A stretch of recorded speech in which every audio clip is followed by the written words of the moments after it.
তো গল্পটা আজকের বললাম বা বলবো গোপাল ভাঁড়ের গল্প।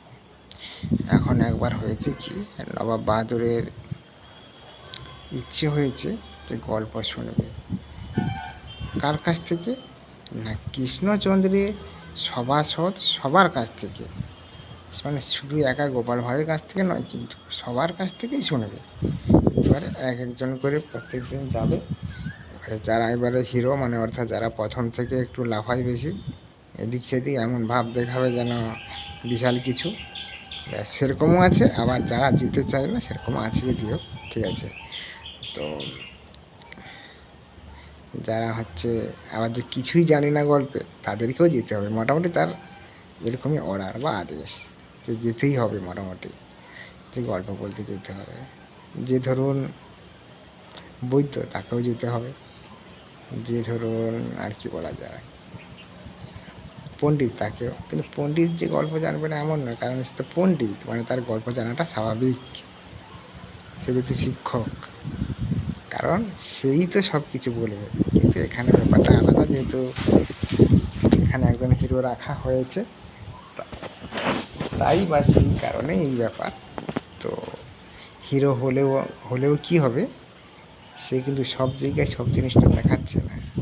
এই কারণে কিছু কিছু দেখলে আপনি বুঝতে পারবেন যে কী ব্যাপারটা। তো হয়েছে কি, প্রথমে সৈন্য গেল, মানে সৈনিক আর কি, বা সেনাপতি, যিনি মানে হেড আছেন আর কি, উনি মানে রাজার মানে সদস্য আর কি। সেনাপতির আন্ডারে যারা আছে তারা নয়, শুধু সেনাপতি। সেও একটা গল্প বলল। ওই যে তারপরে কি একটা গল্প, ধরুন আপনাকে বলে দিচ্ছি যে এক রাজার দুই রানী। হ্যাঁ, তো এক রাজার দুই রানী তো হয়েছেটা কি, এখন সে যে গল্পটা যে বলবে, ব্যাস এরপরে আর কোনো আর উত্তর নেই, হয়ে গেল। এই এই তোমরা কেউ তো এতে ঢুকিয়ে দাও, ঢুকিয়ে দিল কারোতে। এই করে করে প্রত্যেকেই যায়। তারপর কবি, রাজবৈদ্য, রাজপণ্ডিত, এমনকি মন্ত্রীমশাই, সবাই গেলেন, কেউ কিন্তু পারেনি। তারপরে তো রাজা মশাই তো যাবে, বলে যা হয় হবে, আমার যেহেতু সদস্য, বাঁচানোর ইচ্ছা, আমাকেই যেতে হবে। কিন্তু এদিকে গোপাল ভাঁড় তো মাছড় বলে, না না, আমিই যাব, আপনাকে যেতে হবে না, আমিই যাব। তখন বলে না না, আমিও যাবো সঙ্গে। তখন কী হলো, দুজনেই যাবে বলছিল, কিন্তু শেষ পর্যন্ত গোপাল ভাঁড় একাই গেলেন। যাই হোক, তো উনি গিয়ে এবার গল্প আরম্ভ। এখন কি হয়েছে, একটা বিশাল বড় মাঠ। এবারে মাঠে কি হয়েছে, ফসল দেওয়া আছে। এবারে সেই ফসলে কি হয়েছে, হয় ধরুন যে কোনো, মানে যারা যে খায় আর কি, হয় পোকামাকড় হোক বা ফড়িং হোক বা যাই হোক, সেগুলো বলে এই দেখুন এক ঝাঁক এলো। এখন তার অসংখ্য, মানে তার আর কোনো লিমিট নেই, আনলিমিটেড। সেরকমই আবার এলো, আবার এলো, অসংখ্য অসংখ্য বলে যাচ্ছে।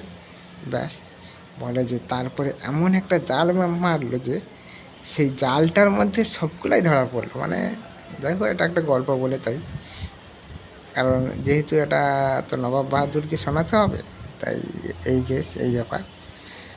তো তাই বলে দিলাম যে যাই হোক না কেন, সবগুলাই সেই একটা জালের মধ্যেই ঢুকে গেল।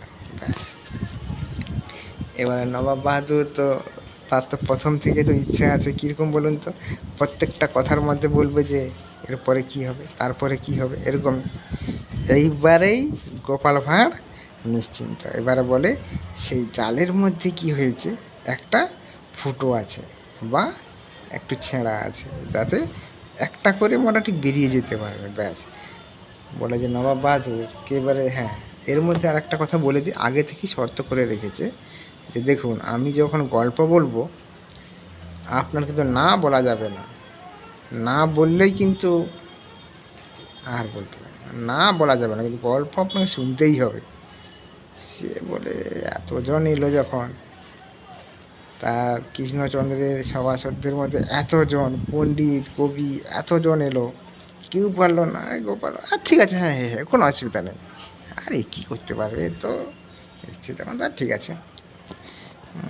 বলে যে প্রথম থেকে মানে এমন এমন কিছু শর্ত রেখেছে। সে বলে আচ্ছা হোক, ব্যাস এইবারে ঘুমিয়ে পড়লো। বলে যে আপনি শুধু মোটামুটি এরপর তারপর বলতে থাকো, ব্যাস হতে থাকলো। তারপরে বলে এই গোপাল এই গোপাল, এখনও আছে, ঝাঁক কি হচ্ছে কমগুলো এসেছে নাকি, কতগুলো ঝাঁক এসেছে, তার অসংখ্য অসংখ্য, তার কোনো সীমা নেই। এবার আপনি এবার বলতে থাকুন। সে তো সকাল হয়েই গেল। আরে যতই হোক আপনি হলেও আপনি কি পারবেন? আপনি শুধু কি অল টাইম কথা বলতে পারবেন? কোনো দিন নয়।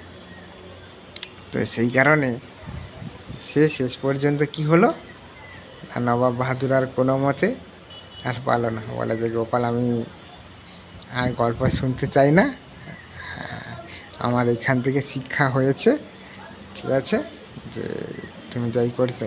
বলে না না, যাই হয়েছে তাই হয়েছে না, আমার যত সদস্য আছে আগে আপনি তাদেরকে ছেড়ে দিন। তারপরে তাদের মানে হুকুম করলো, তাদেরকে সবাইকে ছেড়ে দেওয়া হলো। তারপরে আবার গোপাল ভাঁড়কে আবার এক্সট্রা করে পুরস্কার দেওয়া হলো।